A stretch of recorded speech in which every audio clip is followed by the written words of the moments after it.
வணக்கங்க. Welcome to நகரத்தில் ஒரு கிராமம் யூடியூப் சேனல். இது தாங்க திருநீற்று பச்சிலை செடி. இதுவும் துளசி குடும்பத்தை சார்ந்தது தாங்க. இதோட மனம் ஒரு தெய்வீக மனம்ங்க. அதனால தான் நம் முன்னோர்கள் திருநீறு தயாரிக்கும் போது இந்த இலையும் பசுஞ்சாணத்தையும் சேர்த்து தயாரிப்பாங்க. இதை நம்ம நெற்றியில் இடும்போது அந்த மனம் வந்துட்டு நம்ம மனசை அமைதிப்படுத்துங்க. எப்பவுமே வாசனைக்கும் நம்ம மனசுக்கும் சம்மந்தம் உண்டுங்க. அதனால தான் பெண்கள் தலையில் மலர் சூடுறதும் வீட்டில் பூஜை அறையில் அலங்காரத்துக்கெல்லாம் மலர்கள் வைக்கிறதும் அதனால தாங்க. இதை ஈஸியாக நம்ம தோட்டத்திலேயே ஒரு சின்ன பேக்லேயே வளர்க்கலாங்க. இதோட விதைகள் தான் சப்ஜா விதைன்னு சொல்லுவாங்க.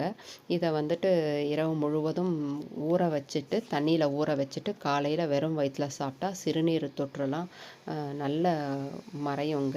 அது இல்லாமல் இதை அரைச்சி முகத்துலேயும் தடவிட்டு வரலாங்க. முகப்பருவுக்கெல்லாம் நல்லா மறையுங்க. இதை நலங்கு மாவு குளியல் பவுடர்லலாம் சேர்க்கலாம். இதோட வாசனை ரொம்ப அருமையாக இருக்கும். ஈஸியாக வளர்க்கக்கூடியது தாங்க. ட்ரை பண்ணி பாருங்கள். வாழ்க வளமுடன். நன்றிங்க.